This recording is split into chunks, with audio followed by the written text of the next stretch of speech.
안녕하세요. 대파리닷컴의 대팔입니다. 중국 수입 구매 대행 배송 대행 이행시 받아야 할 서류. 이건 좀 중요한 질문인 것 같아요. 안녕하세요. 중국에서 어쩌고저쩌고입니다. 사업자 통관으로 물건을 받았는데 배 타고 넘어온 해운 비용은 대행업체에서 영세율 계산서를 받았고요. 맞습니다. 통관 관련 관부가세는 관세청에서 계산서를 잘 받았습니다만 관세사에서 계산서를 끊어준 거죠. 물건가 구매 대행 수수료에 대해서는 계산서나 기타 서류를 받지 못했습니다. 구매 비용은 1,400달러입니다. 어쩌고저쩌고 이 부가세를 매입자를 못 받은 것 같은데, 물품값과 구매 대행 수수료에 대한 세금 계산서는 수입 통관 담당 세관 명의로 수입 세금 계산서가 발행됩니다. 이게 무슨 말인가 하면, 인천으로 들어오면은 인천 세관에서 발행이 되고 부산으로 들어오면 부산 세관에서 발행이 된다는 소리인데요. 홈택스에서 한번 확인해 보시면은 인천 세관에서 발행이 됐을 겁니다. 그럼 만약에 이거를 못 받았다면은 수입신고 담당 그 관세사에게 수입신고 필증과 수입세금 계산서를 요청하면 됩니다. 이제 구매대행 수수료가 물품 가격에 포함되었다면은 세금계산서에서 구매대행 수수료도 가산되지만, 이를 인보이스 금액에 포함하지 않았다면 구매대행 수수료는 금액은 누락이기 때문에 이용하시는 구매대행 업체에게 계산서 발행을 해달라고 요청하시면 됩니다. 오늘의 주제는 중국 수입대행 비용은 얼마가 적절할까에 대해서 한번 영상을 한번 찍어보려고 합니다. 온라인 쇼핑몰을 운영하면서 가장 어려웠던 점이 있다면 제 생각에는 마진율을 높이는 것이 정말 쉽지 않다고 생각이 듭니다.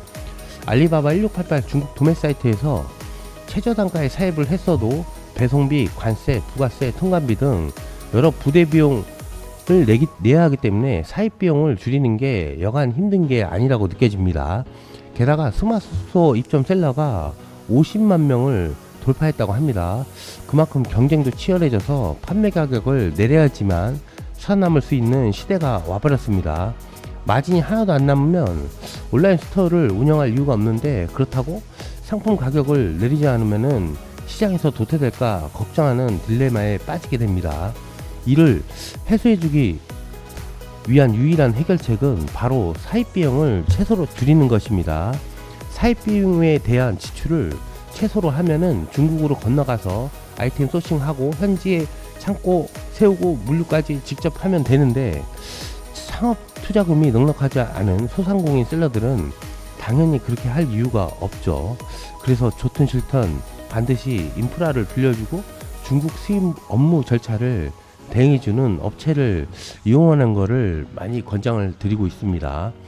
이제 수수료는 얼마가 적당할까도 한번 생각해 보셔야 될 것 같아요. 중국 수입 대행 업체의 비용을 알아볼 때 가장 신경 쓰이는 게 바로 수수료입니다.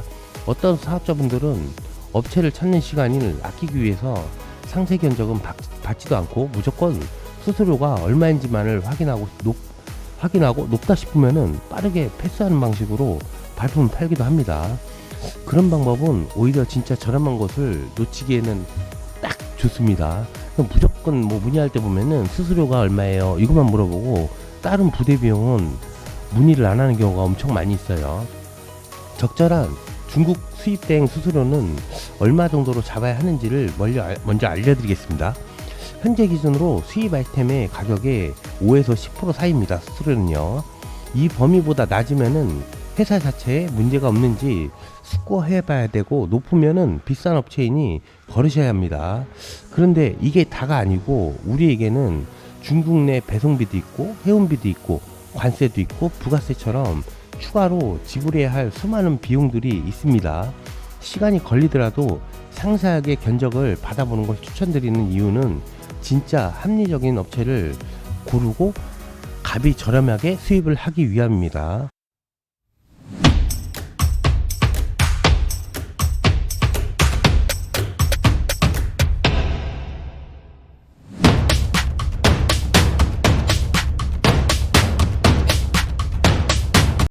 배송비에는 해운비와 또 중국 내륙비가 있습니다. 중국 수입 대행 비용에서 그 다음으로 중요한 건 배송비인데요. 이 중 해운비는 수수료와 다르게 제품의 부피에 비례하여 증가합니다. 해운비를 이해하려면 먼저 부피를 측정하는 CBM이라는 단위를 알고 있어야 합니다. 대부분의 수입 대행 업체가 상주하는 도시는 대표적으로 세 곳이 있습니다. 웨이하이, 이유, 광저우입니다. 중국으로부터 LCL로 운송되는 화물은 거의 다 인천항으로 들어오고요. 중국의 대다수 공장들은 이후, 광저우, 심천, 남부 내륙 지방에 치우쳐 있습니다. 그래서 내가 구입하는 상품이 생산 공장이 이후나 심천, 광저우에 있다고 무조건 근처 지역에 상주한 대행업체만 알아보고 있는데요. 그러면 조금 오류가 있습니다. 그런 업체들은 인천항과 거리가 멀어서 해운비가 또 비싸지거든요. 인천항과 제일 가까운 곳은 외야이, 청도, 산둥성에 위치한 지역입니다. 배송비를 적절한 선으로 맞추려면 서로 다른 두 지역의 상주한 업체들이 견적을 받아서 비교해보면 좋습니다. 그래서 적당한 물류비는 얼마라고 묻고 싶겠지만 모든 제품의 부피나 중량이 천차만별이고 공급자가 어떤 운송사를 이용하느냐에 따라서도 금액이 달라질 수 있어서 정확한 기준은 없습니다. 물류엔 항상 변수라는 게 존재합니다. 동일한 상품으로 여러 대행 에이전트의 견적을 받아본 후 비교하는 게 평균값을 책정할 수 있는 유일한 방법입니다. 또 수입 대행에서 비용에서 가장 억울하고 부담하기 싫은 부분이 바로 환율입니다. 수수료, 회원비는 해당 업무 절차를 대신해 주는 것에 대하여 응당 지불해야 하는 사례금 정도로 생각할 수 있지만 환율은 약간 내가 좀 손해보는 느낌이 들 때가 많이 있어요. 알리바바 1688 결제대행 환율을 보면 실제 송금 환율보다 더 높게 책정이 되어 있는 경우가 많습니다. 이유를 설명드리자면 원화로 결제한 금액을 대행업체가 다시 달러로 바꾸어서 중국으로 송금하는 과정에서 환전이 두 번 발생하기 때문에 환체약으로 인한 손실을 보전하려고 넉넉 잡은 고정 환율로 계산하여 받는 것입니다. 환체액이 발생하지 않는다면 오히려 대행 에이전트에게 추가 수익을 만들어주는 거나 마찬가지인데 억울할 수밖에 없습니다. 아낄 수 있는 방법은 달러 송금, TT 송금으로 진행을 하면은 고정 환율로 송금을 할 수 있기 때문에 비용을 최대한으로 줄일 수 있습니다. 최소한으로요. 죄송합니다. 은행에서 사업자 통장을 개설하고 달러 송금을 하면 당일 환율로 진행 가능하고 확실한 구입 증빙 자료도 생겨서 비용적으로 더 유리할 수 있습니다. 송금 수수료가 별도로 발생하는 것은 참고해 주시기 바랍니다.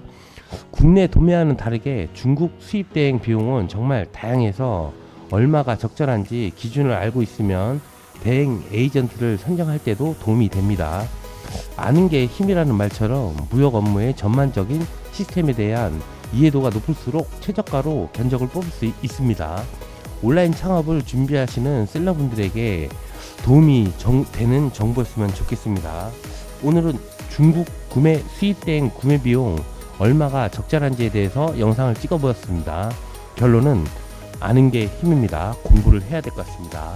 대파리닷컴의 대팔이었습니다. 컷!